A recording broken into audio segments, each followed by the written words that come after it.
bénisse abondamment dans ce temps. Et les moments de la présence de Dieu sont toujours des moments bénis. Toujours, toujours.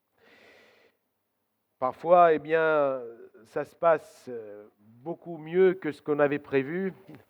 Parfois, ça ne se passe pas du tout comme on l'avait prévu. Mais les moments seront toujours bénis. Il n'y a aucun affolement dans la présence de Dieu. Il n'y a aucune inquiétude, même pour ce qui se passe à l'extérieur, chez soi, dans notre vie quotidienne. Notre quotidien, on l'a mis de côté pour venir de la présence du Dieu vivant et vrai. Et le Seigneur, il voit toutes ces choses. Le Seigneur voit nos cœurs, le Seigneur voit nos aspirations, il voit nos dispositions, il voit aussi nos souffrances, il voit aussi ceux avec quoi nous n'arrivons pas dans notre vie, mais il est là au milieu de nous. Alléluia. Il est présent pour nous bénir. Alors j'aimerais ouvrir avec vous la parole de Dieu dans l'Évangile selon Jean, chapitre 20, à partir du verset 19. Jean, chapitre 20, à partir du verset 19. Le soir de ce jour, qui était le premier de la semaine, les portes du lieu où se trouvaient les disciples étant fermées à cause de la crainte qu'ils avaient des Juifs, Jésus vint, se présenta au milieu d'eux et leur dit « La paix soit avec vous ». Et quand il eut dit cela, il leur montra ses mains et son côté. Les disciples furent dans la joie en voyant le Seigneur. Jésus leur dit de nouveau « La paix soit avec vous. Comme le Père m'a envoyé, moi aussi je vous envoie ». Après ces paroles, il souffla sur eux et leur dit « Recevez le Saint-Esprit. Ceux à qui vous pardonnerez les péchés, ils leur seront pardonnés, et ceux à qui vous les retiendrez, ils leur seront retenus. » Thomas, appelé Didyme, l'un des 12, n'était pas avec eux lorsque Jésus vint. Les autres disciples lui dirent donc « Nous avons vu le Seigneur. » Mais il leur dit « Si je ne vois dans ses mains la marque des clous, et si je ne mets dans mon doigt dans la marque des clous, et si je ne mets ma main dans son côté, je ne croirai point. » 8 jours après, les disciples de Jésus étaient de nouveau dans la maison, et Thomas se trouvait avec eux. Jésus vint, les portes étant fermées, se présenta au milieu d'eux et dit « La paix soit avec vous. » Puis il dit à Thomas, « Avance ici ton doigt et regarde mes mains, avance aussi ta main et mets-la dans mon côté. Ne sois pas incrédule, mais crois. » Thomas lui répondit « Mon Seigneur et mon Dieu. » Jésus lui dit « Parce que tu m'as vu, tu as cru.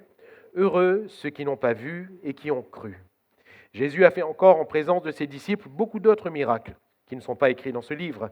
Mais ces choses ont été écrites afin que vous croyiez que Jésus est le Christ, le Fils de Dieu, et qu'en croyant, vous ayez la vie en son nom. Amen. Ces choses ont été écrites afin que vous croyiez. Afin que vous croyiez. Et c'est la pensée qui est venue sur mon cœur depuis tout à l'heure dans ce culte et que je me propose de développer avec vous à partir de ce texte afin que l'on croie. Les disciples avaient suivi Jésus parce qu'ils avaient cru dès le départ. Mais Jésus va répéter dans ce passage « Croyez ». Croyez. Il dit à Thomas « Mais ne sois pas incrédule, mais crois. Crois. » Et Jean va conclure en disant que ce qu'on a lu a été écrit afin que l'on croie. Frères et sœurs, nous avons cru en Jésus. Ce matin, nous croyons en Jésus.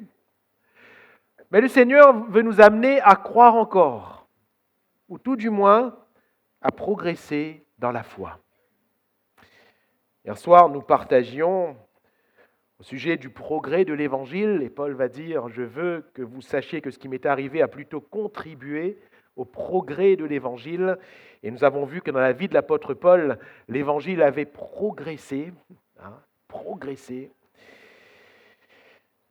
Je crois que le Seigneur veut que nous progressions, vous et moi, dans la foi. Il y a une maturité à atteindre. Il y a un point auquel le Seigneur veut nous amener, veut nous conduire. Certes, ils ont cru dès le départ en suivant Jésus, mais là, ils avaient besoin de croire. Le contexte n'était pas évident. Il suffit de voir le lieu où ils se trouvaient. Souvent avec Jésus, ils étaient sur la montagne, ils étaient dans le temple, ils étaient sur les places publiques, ils étaient bien ouvertement en compagnie des autres.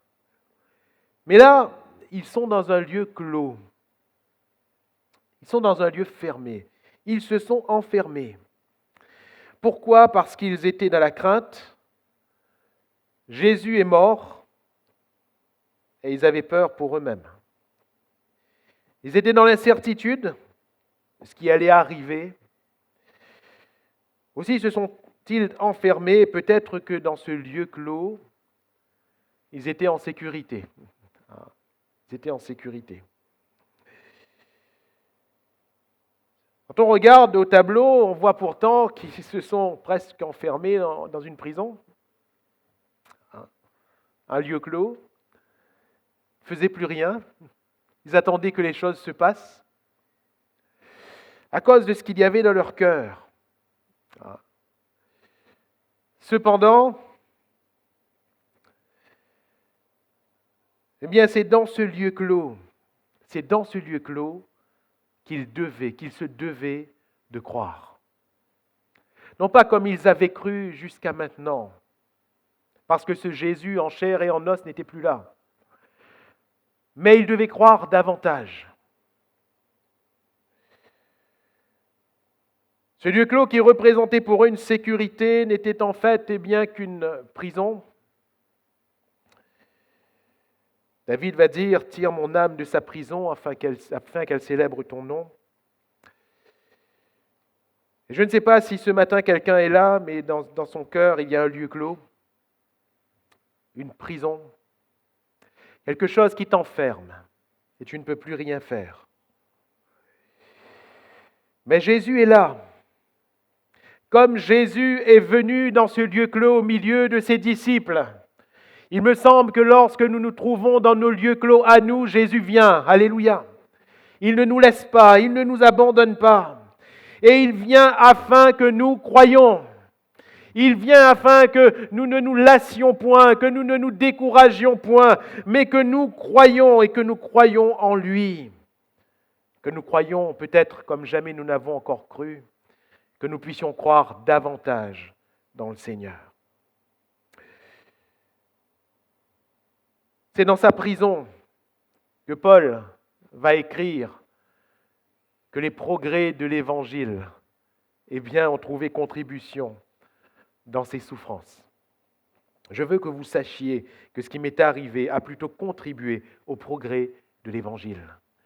Et j'aimerais te dire, mon frère, ma sœur, qui est là, comme ses disciples qui sont là, qui croient en Jésus, comme ses disciples, qui avaient cru en Jésus dès le départ. J'aimerais te dire que, ce matin, dans ce lieu clos où tu te trouves, c'est là justement, c'est dans cette situation justement qui semble t'enfermer, t'emprisonner, c'est dans cette situation que le Seigneur va permettre à ta foi de grandir, à l'Évangile de progresser. Et c'est souvent dans les souffrances que le Seigneur nous donne d'avoir les plus grandes victoires. C'est souvent par les souffrances que le Seigneur nous permet de connaître les plus grandes maturités. Et c'est souvent dans le brisement que le Seigneur permet dans nos cœurs les plus belles transformations, les plus belles métamorphoses. Jésus vient dans ce lieu clos au milieu de ses disciples et c'est beau. Ils n'attendent plus rien, ils se demandent qu'est-ce qui va leur arriver. Et puis Jésus vient, alléluia. Tu n'attends plus rien, tu te demandes ce qui va t'arriver. Et Jésus vient, alléluia. Jésus vient, Jésus est là, Jésus est là. Et il est là pour nous communiquer ce qui va nourrir notre foi afin que nous croyions. Qu'est-ce qu'il communique à ses disciples? Qu'est-ce qu'il donne à ses disciples? La première chose que nous voyons dans ce texte, Jésus, quand il paraît au milieu d'eux, il leur laisse cette parole, verset 19, « La paix soit avec vous. » Et quand il revient encore, 8 jours après, qu'est-ce qu'il leur dit encore au verset 26 ? La paix soit avec vous. La première chose qu'il vient dans un cœur, qu'il vient donner, dans un cœur qui est plongé dans la crainte et dans l'angoisse, c'est la paix. C'est la paix. Jésus vient pour nous donner la paix. Il est le prince de la paix. Et comprenons par là que lorsqu'il donne la paix, quand il vient dans un cœur angoissé, dans un cœur rempli de crainte, le verset nous dit qu'ils étaient enfermés. Ils se trouvaient dans un lieu où les portes étaient fermées à cause de la crainte qu'ils avaient. À cause de la crainte qu'ils avaient. Jésus, quand il vient, il leur dit « La paix soit avec vous ». Qu'est-ce qu'il veut faire, Jésus ? Il veut enlever la crainte. Alléluia. Il veut bannir l'angoisse. Il veut bannir les inquiétudes. Combien de fois, dans l'Ancien Testament et dans le Nouveau, nous voyons bien que le Seigneur, que ce soit lui-même quand il vient, que ce soit lorsque son ange vient, qu'est-ce qu'il est dit ? La paix soit avec vous. La paix soit avec toi. Avec ce Gédéon craintif, que dit-il ? La paix soit avec toi. La paix soit avec toi. Autrement dit, sois sans crainte. Sois sans crainte. Ce matin, Jésus veut bannir la crainte de notre cœur. C'est ce que nous voyons dans le cadre de cette tempête, alors que les disciples étaient seuls dans la barque. Et la barque était leur lieu clos. La barque était un peu leur prison. Cette mer était en furie, les vents soufflaient, il y avait la tempête, ils ne maîtrisaient plus rien, alors il fallait rester dans la barque. Il fallait rester bien ensemble, se serrer les coudes dans la barque, on ne sait pas ce qui va nous arriver, on ne sait pas si la barque va se chavirer, si on va se noyer, si on va mourir. On ne le sait pas. Mais tant que nous sommes là, ne bougeons pas, restons tranquilles, on ne maîtrise plus rien, ne bougeons plus. Restons là, ne bougeons plus. Puis Jésus vient. Jésus vient. Et qu'est-ce qu'il leur dit ? N'ayez pas peur. Alléluia.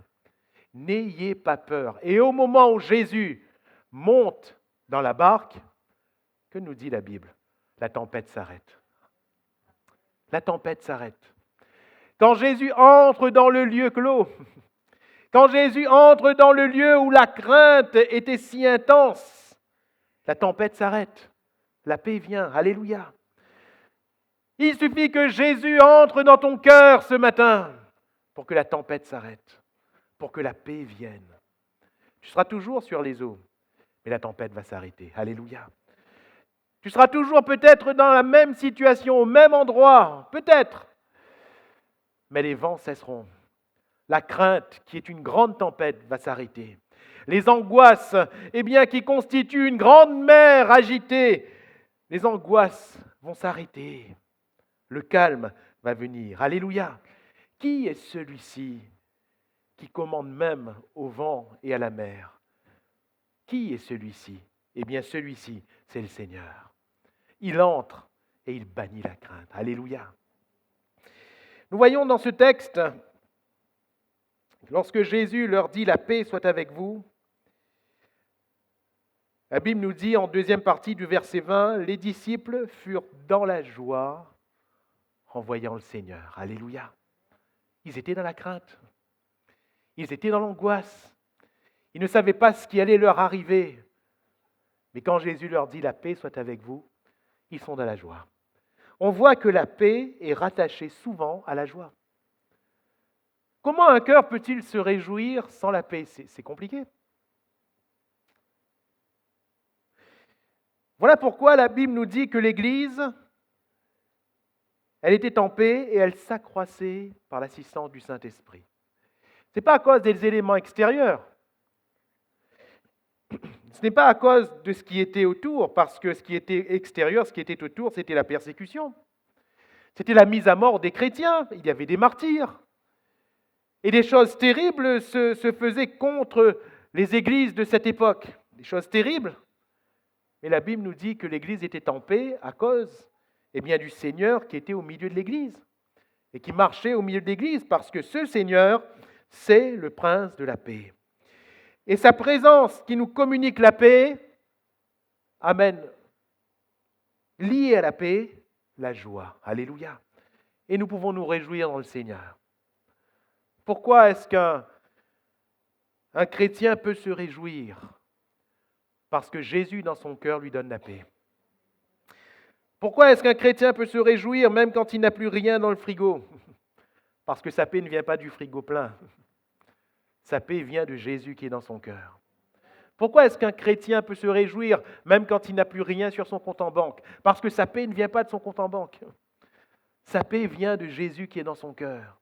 Pourquoi est-ce qu'un chrétien peut se réjouir quand bien même il serait rejeté de sa famille? Parce que sa paix ne vient pas de sa famille. Sa paix vient de Jésus qui est dans son cœur.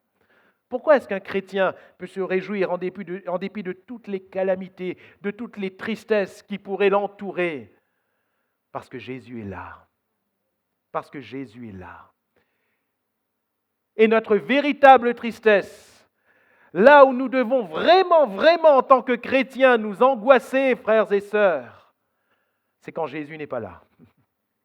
Alors là, le compte en banque peut être plein, le frigo aussi, tout peut aller bien avec la famille. Si Jésus n'est plus là, on peut être angoissé, on peut se faire beaucoup de soucis. Mais ce matin, mon frère, ma sœur, si Jésus est là, sois en paix. Alléluia. Sois en paix. Il nous donne la paix. Dans quel but? Et je répète le but. Afin que l'on croie. Alléluia. Afin que l'on croie davantage. Deuxièmement, Jésus communique la paix. Premièrement, donc Jésus. Deuxièmement, nous voyons que lorsqu'il paraît, toujours à ces 2 reprises, verset 20, il nous est dit, quand il lui dit cela, il leur montra ses mains et son côté. La deuxième fois, vous vous rappelez, Thomas qui n'était pas là, qu'est-ce qu'il va leur dire le lendemain? Quand les autres vont dire, Thomas, Jésus était là hier soir, dommage, il n'était pas là, t'as raté ça. Thomas a dit, t'en racontes à moi l'histoire de là. Hein? Que ça, vous en raconte à moi. Les gars, Jésus il est mort. Thomas, non, Jésus il était là vraiment. Les gars, arrête. Arrête. Vous avez toute la rêvé là, eu le même rêve ou quoi? Arrête Thomas. Jésus était là vraiment. Non, Azot, arrête. Thomas, comment tu peux persuader que Jésus était là vraiment? Et qu'est-ce qu'il va dire? Si je ne mets pas moi-même le doigt dans ses mains et dans son côté, je ne croirai pas. Remarquez avec moi qu'il ne dit pas si je ne le vois pas moi-même. Mais il parle de ses meurtrissures. Il parle des meurtrissures de Jésus. Il parle de ses mains percées. Il parle de son côté percé. Et il dit, j'ai besoin de voir ça pour croire. Et quand Jésus s'approche de lui au verset 27, avance ici ton doigt, regarde mes mains, avance ta main, mets-la dans mon côté. Thomas, ne sois pas incrédule, mais crois. Alléluia. Ne sois pas incrédule, mais crois. Crois. Pour croire, nous avons besoin des meurtrissures de Jésus-Christ. Pour croire, nous avons besoin du sacrifice de Jésus-Christ. Voilà pourquoi, lorsqu'il vient, qu'est-ce qu'il fait Jésus avant même qu'on le lui demande? Il montre ses meurtrissures. Il montre les marques de son sacrifice, comme pour leur rappeler. Comme pour leur rappeler. Il leur avait annoncé ces choses au préalable. Et ils ont vu Jésus être crucifié. Certains ont vu Jésus être ressuscité des morts. Mais remarquez avec moi qu'ils étaient quand même dans ce lieu clos, qu'ils étaient quand même dans la crainte, dans l'angoisse, qu'ils étaient quand même incrédules. Combien de chrétiens, malheureusement, deviennent incrédules à cause de ce qui leur arrive? Jésus, quand il se montre à eux, il leur dit, 1, que la paix soit avec vous, et 2, il leur montre ses meurtrissures. Ce matin, frères, sœurs, chers amis, dans ton lieu clos, dans ta prison, tu as besoin de voir Jésus-Christ crucifié. Tu as besoin de voir la croix de Christ qui a été élevée pour toi. Pourquoi? Pour croire, nous avons besoin de comprendre que c'est à la croix que nos péchés ont été effacés. Dans ce texte, Jésus parle de pardon, ceux à qui vous pardonnerez, etc., etc. Eh bien, nous sommes pardonnés à la croix du Calvaire et nulle part ailleurs. Nous sommes pardonnés par le sang précieux de Jésus qui a coulé. Nos péchés sont effacés. Alléluia. Peut-être que quelqu'un est dans cette prison, dans ce lieu clos, à cause d'iniquité, à cause de liens, à cause d'un péché, à cause du fait que tu sois tombé, que tu te sois déçu de toi-même. Parfois, il y a des fardeaux qui sont très lourds à cause de ce qu'on a fait. À cause de ce qu'on a fait, d'une mauvaise parole qu'on a donnée, d'une colère qu'on a eue, des choses qu'on a dites ou faites et qu'on a pu rattraper, qu'on a pu réparer. Il y a des choses qui sont lourdes pour l'âme, frères et sœurs, qui sont lourdes à porter. Mais ce matin, nous devons savoir ou peut-être nous rappeler qu'à la croix, nos péchés ont été effacés. Nos fautes ont été pardonnées. Et que le sang de Jésus parle encore ce matin. Alléluia. Que ce sang parle encore mieux que celui d'Abel. Et si tu viens au sang de Jésus, le sang de Jésus te purifie encore de tout péché. Nous sommes pardonnés. Alléluia. Tu es pardonné, car Dieu est un Dieu de grâce. Voilà pourquoi Ésaïe va dire dans le chapitre 53 que le châtiment qui nous donne la paix est tombé sur lui et que par ses meurtrissures, nous sommes guéris. Alléluia. Un cœur malade a besoin d'être guéri ce matin. Un cœur brisé a besoin d'être restauré. Jésus a dit, je suis venu pour guérir les cœurs brisés. Un esprit abattu a besoin d'être relevé ce matin. Et c'est à la croix où tout se passe. Jésus montre ses mains, Jésus montre son côté, parce qu'il a été percé pour toi. Il a été percé pour moi, afin que nous soyons guéris. Alléluia, que nous soyons guéris. Et Pierre de dire, lui, par les meurtrissures duquel vous avez été guéris. Sois guéri ce matin, alléluia. Sois guéri ce matin. Ne reste pas sous le poids d'un fardeau. Ne reste pas sous le poids de ce que tu as fait ou de ce qui t'est arrivé. Il y a des événements dont on a été victime et qui sont parfois injustes. La vie, parfois, ne nous fait pas de cadeaux, ne nous donne pas que des choses agréables, et ce, même si nous sommes chrétiens. Même si nous marchons avec Jésus, nous ne pouvons pas dire que tout est rose, nous ne pouvons pas dire que tout va bien. Parfois des drames nous arrivent, n'est-ce pas? Des drames nous arrivent et nous sommes comme marqués, scarifiés à vie. Ce matin, tu as la possibilité de laisser ton Seigneur te guérir. Et pour cela, arrête de regarder à ce qui t'est arrivé, mais regarde à ses mains. Regarde à son côté. Arrête de poser tes doigts dans la situation qui t'a marqué. Arrête de toucher la situation qui t'a marqué, mais pose tes doigts dans son côté. Pose tes doigts dans ses mains, car Jésus est mort pour toi, afin de te guérir et de te libérer du poids de ce qui t'est arrivé. C'est dans le sacrifice de Jésus-Christ que notre salut est assuré. Alléluia. C'est dans le sacrifice de Jésus-Christ que notre place est réservée dans le ciel. C'est dans le salut de Jésus-Christ, dans le salut assuré à la croix, que notre nom est inscrit dans le livre de vie. Et que cette espérance est une espérance qui ne trompe point.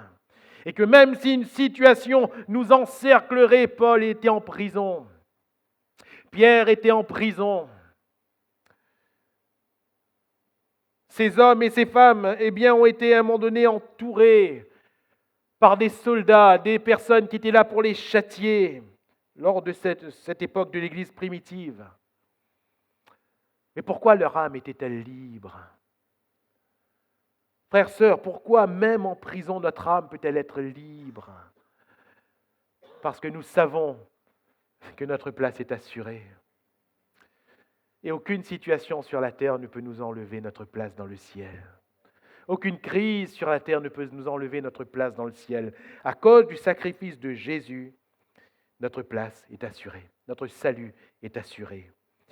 À cause du sacrifice de Jésus, nous avons un libre accès dans le lieu très saint. Alléluia.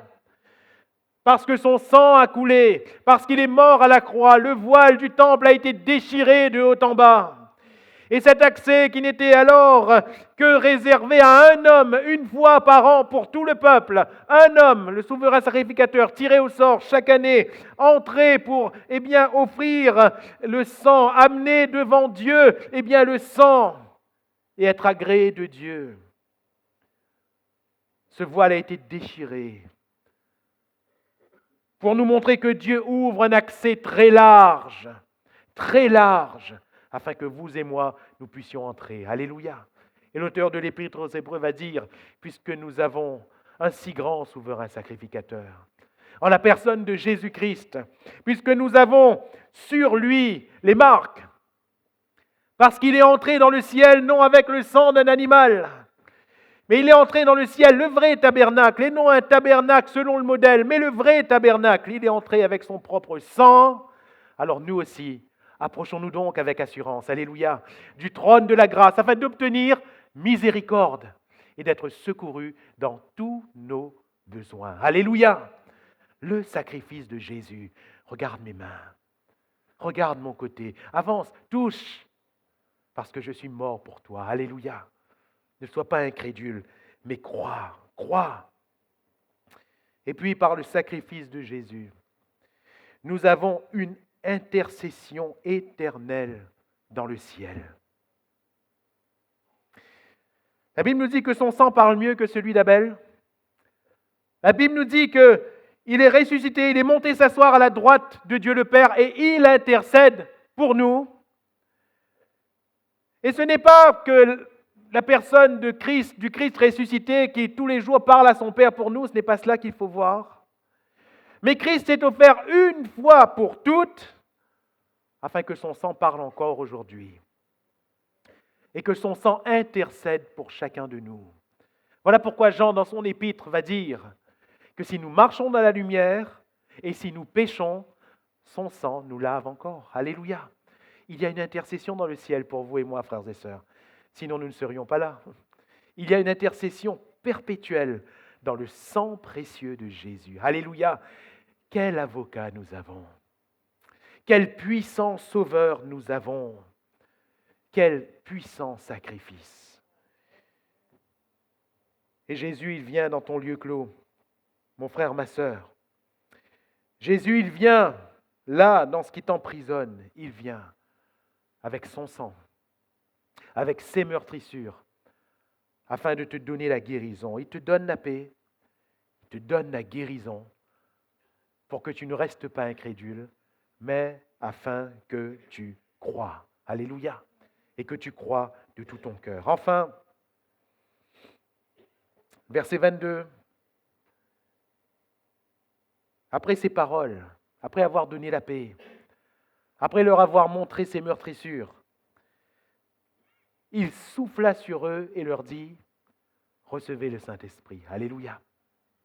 Il souffla sur eux et leur dit, recevez le Saint-Esprit. Alors, juste pour être très précis dans le contexte, parce qu'on lit cela ici, mais la Pentecôte, c'est beaucoup plus tard.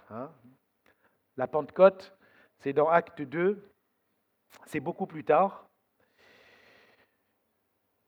Mais ici, Jésus, quand il leur dit, il souffla sur eux et leur dit, recevez le Saint-Esprit, ce n'est pas encore la Pentecôte. Ce n'est pas la Pentecôte. Beaucoup pensent que c'est un geste prophétique.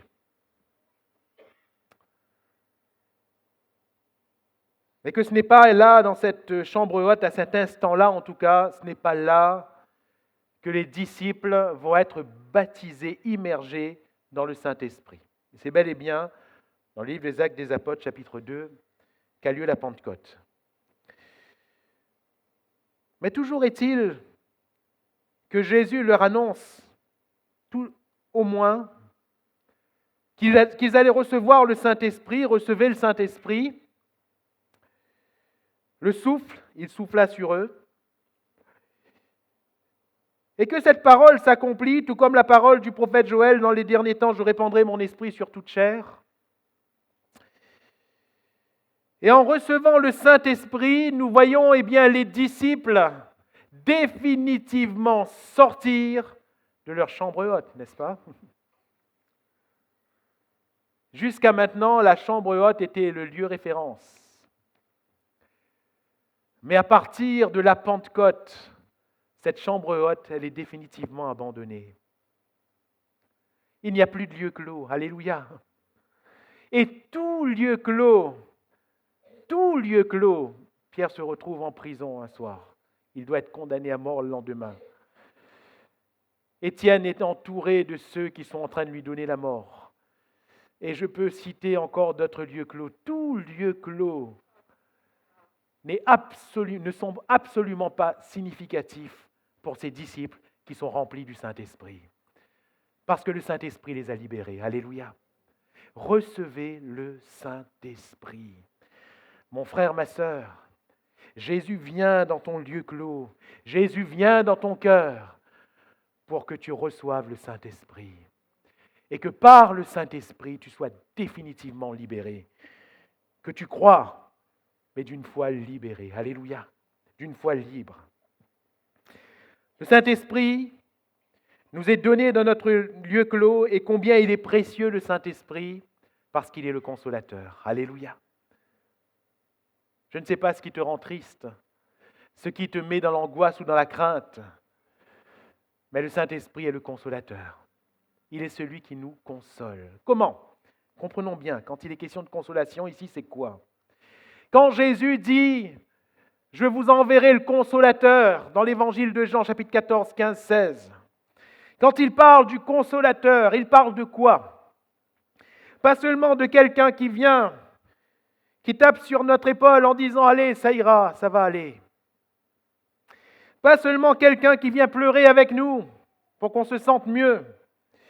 Mais ici, le consolateur, ce terme paraclet, sa fonction est décrite par Jésus lui-même. Il vous est avantageux que je m'en aille. Car si je ne m'en vais pas, le consolateur ne viendra pas. Mais je m'en vais. Et quand je m'en serai allé, je vous l'enverrai. Jusqu'à maintenant, il était avec vous. Mais désormais, il sera en vous. Il sera en vous. Et lorsqu'il sera en vous, Jésus va dire, moi et le Père, nous viendrons faire notre demeure chez vous. Alléluia. Dans votre cœur. Voilà la fonction du paraclet. La présence de Dieu en nous. Et si jusqu'à maintenant, il y a un vide, le Saint-Esprit ne nous laisse pas orphelins. Alléluia. Jésus ne nous laisse pas orphelins. C'est-à-dire qu'il ne nous laisse pas concrètement avec ce vide, mais il vient en nous. Alléluia. Il vient remplir, combler ce vide. Je ne sais pas ce qui a laissé un vide dans ta vie. Je ne sais pas ce qui a laissé une absence dans ton cœur, mais le Saint-Esprit est là pour le combler. Alléluia. Il est le consolateur.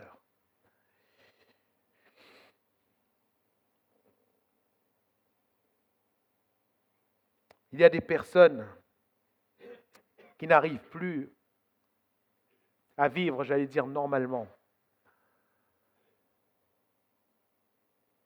À cause du vide, d'une blessure, d'une situation à laisser.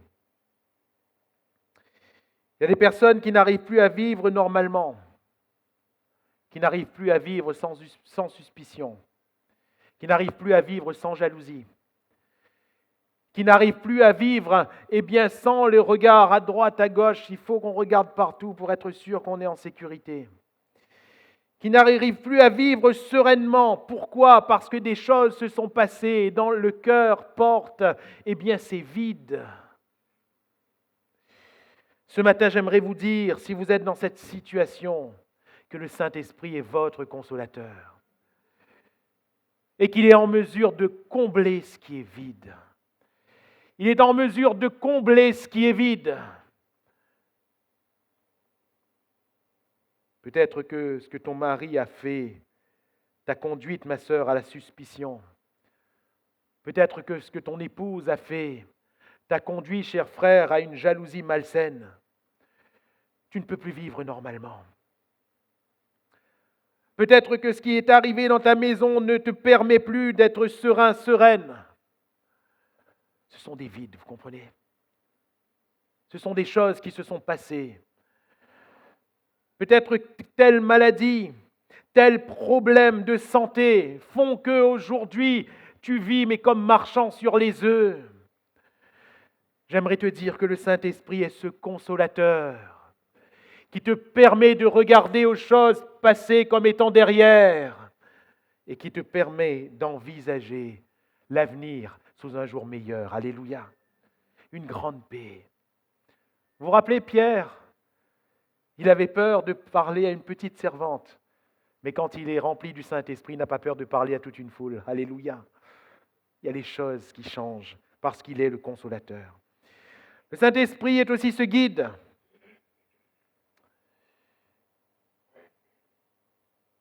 Jésus a dit, il vous conduira dans toute la vérité. Il prendra de ce qui est à moi et il vous l'annoncera. Il vous enseignera. Qui nous montre le chemin? C'est le Saint-Esprit. Et qui nous permet de sortir de nos prisons, de sortir de nos lieux clos, qui nous montre le chemin pour sortir, c'est le Saint-Esprit. Alléluia. C'est le Saint-Esprit. Le consolateur, le guide. Voilà pourquoi Jean va dire, pour vous qui avez reçu l'onction, vous n'avez pas besoin, que tel ou tel séducteur vienne vous enseigner. Vous n'avez pas besoin, car son onction vous enseigne toutes choses et vous conduit dans la vérité. Alléluia. Et le Saint-Esprit est dans notre cœur pour attester même ce que nous entendons. Pour attester même ce que nous entendons. Et lorsque nous disons Amen, ce n'est pas par nous-mêmes, c'est par le Saint-Esprit, parce que l'Esprit de Dieu est en nous. Le Saint-Esprit est aussi cette autorité, cette puissance. Cette autorité et cette puissance. C'est ce que Jésus va dire. Quand il leur dit « Recevez le Saint-Esprit », immédiatement après au verset 23, « Ceux à qui vous pardonnerez les péchés, ils leur seront pardonnés. Et ceux à qui vous les retiendrez, ils leur seront retenus. » Quand Pierre va avoir cette révélation, « Tu es le Christ, le Fils du Dieu vivant », Jésus va dire « Tu es heureux, Simon, fils de Jonas, car ce ne sont pas la chair et le sang qui t'ont révélé ces choses, mais c'est mon Père qui est dans les cieux. » Et comprenons que dans le contexte, quand Jésus dit, ce ne sont pas la chair et le sang qui t'ont révélé ces choses, mais il parle de ce qui est opposé à la chair et au sang. Et quand il dit que c'est mon Père qui est dans les cieux, comment le Père dans les cieux communique-t-il avec nous qui sommes sur la terre? Par le Saint-Esprit. Par le Saint-Esprit. Ce qui s'oppose à la chair et au sang, c'est le Saint-Esprit. Si nous marchons selon l'Esprit, nous ne marchons pas selon la chair. Si nous marchons selon la chair, nous ne marchons pas selon l'Esprit. Et la doctrine biblique met en opposition, voire en aversion totale, d'un côté la chair et de l'autre côté l'Esprit. Et Jésus rajoute dans ce contexte, où il nous faut quand même préciser la présence de l'Esprit, Jésus rajoute, ce que vous lirez sur la terre sera lié dans le ciel. Quand il parle à Pierre, il va dire à Pierre, je te donne les clés du royaume. Ce que tu liras sur la terre sera lié dans le ciel. Ce que tu délieras sur la terre sera délié dans le ciel. Alléluia. Quand le Saint-Esprit nous est donné, frères et sœurs, nous avons une grande autorité. Pas par nous-mêmes, par le Saint-Esprit. Nous avons un grand pouvoir, une grande puissance. Pas par nous-mêmes, mais par le Saint-Esprit. Et comprenons que nous ne détiendrons jamais en nous-mêmes ce pouvoir, cette puissance, cette autorité, mais c'est le Saint-Esprit en nous. C'est-à-dire que tant que l'Esprit de Dieu est dans notre cœur, dans notre vie, la puissance est là, le pouvoir est là, l'autorité est là. Alléluia. Et Jésus nous dit, vous pouvez faire, de telle sorte que ce ne sera jamais moi, ce ne sera jamais Joanne, mais c'est l'Esprit qui est en Joanne. Ce ne sera jamais Léonus, mais c'est l'Esprit qui est en Léonus. Ce ne sera jamais Jean-Noël, mais c'est l'Esprit qui est en Jean-Noël. Je pourrais citer chacun de vos noms. Ce n'est pas par nous-mêmes, mais c'est par l'Esprit qui est en nous. C'est par le Saint-Esprit. Une fois, un frère, chez lui, la nuit, il voit que son fils est atteint de plus de 40 degrés de fièvre. Ce brave frère qui n'est plus là au moment où je vous parle, il est parti dans la gloire.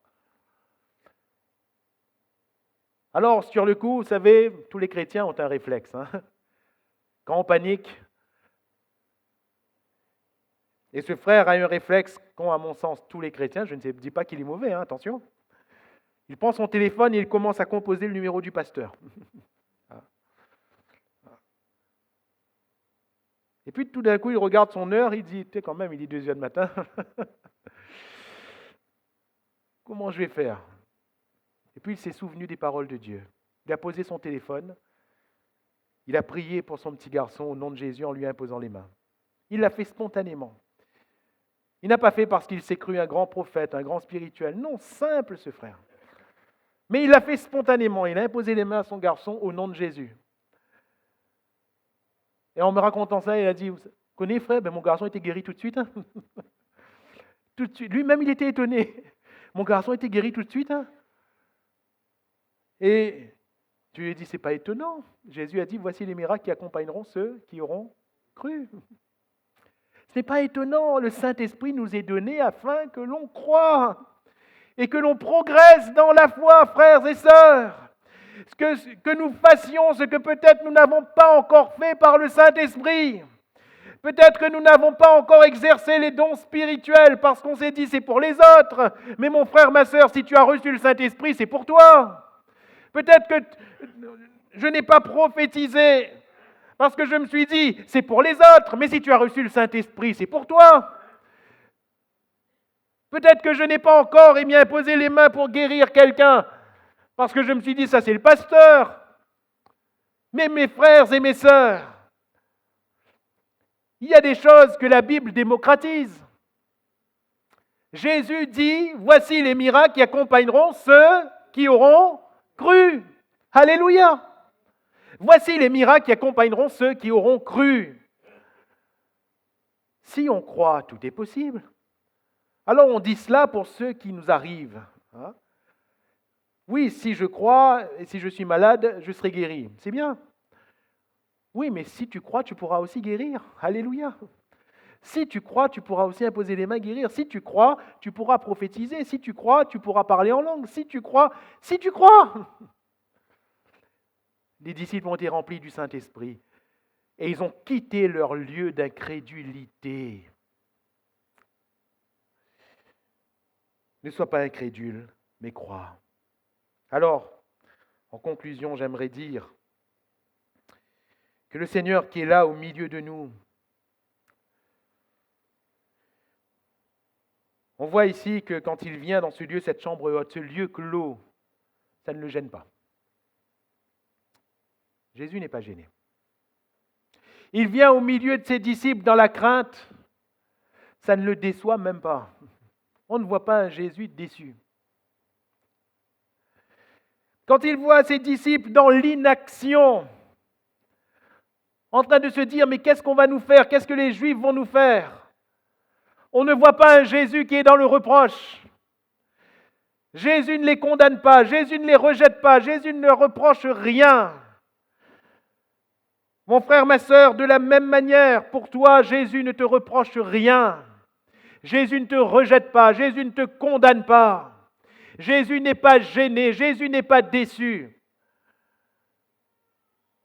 Vous savez, si on réfléchit, c'est difficile au Seigneur d'être déçu. Vous savez quand est-ce qu'on est déçu? On est déçu quand on s'attend à quelque chose et qu'on ne l'a pas. C'est ça la déception. On s'attend à ce que quelque chose arrive et ça n'arrive pas. On a investi pour quelque chose et on s'attend à ce que ça produise, mais ça n'a pas produit. La déception est là. Mais pourquoi Dieu est difficile qu'il soit déçu? Parce qu'il connaît tout d'avance. Comment voulez-vous qu'il soit déçu? Il connaît tout d'avance. Ce matin, tu ne déçois pas le Seigneur. Il connaît tout d'avance. Tout d'avance. Mais le Seigneur cherche une chose dans notre cœur à tous. Quand le Fils de l'homme viendra, trouvera-t-il la foi? Alléluia. Trouvera-t-il la foi? Parce qu'il y a une seule chose qui nous rend agréable à Dieu, frères et sœurs. Ce ne sont pas nos œuvres. Ce ne sont pas nos dons spirituels. Ce ne sont pas nos belles paroles. Ce ne sont pas nos ministères. Ce ne sont pas nos capacités. Il y a une seule chose qui nous rend agréable à Dieu. C'est la foi. Et ces choses ont été écrites afin que vous croyiez. Ne sois pas incrédule, Thomas, mais crois. Ne sois pas incrédule ce matin, mon frère, ma sœur, mais crois. Crois et sors de ton lieu clos. Crois dans le Seigneur Jésus. Reçois la paix de Dieu. Reçois le sacrifice de Christ. Reçois le Saint-Esprit. Et tu seras délivré. Alléluia. Et tu pourras avancer, malgré les situations, malgré les circonstances, tu pourras avancer avec le Seigneur. Courbons-nous et prions le Seigneur quelques instants si vous le voulez bien.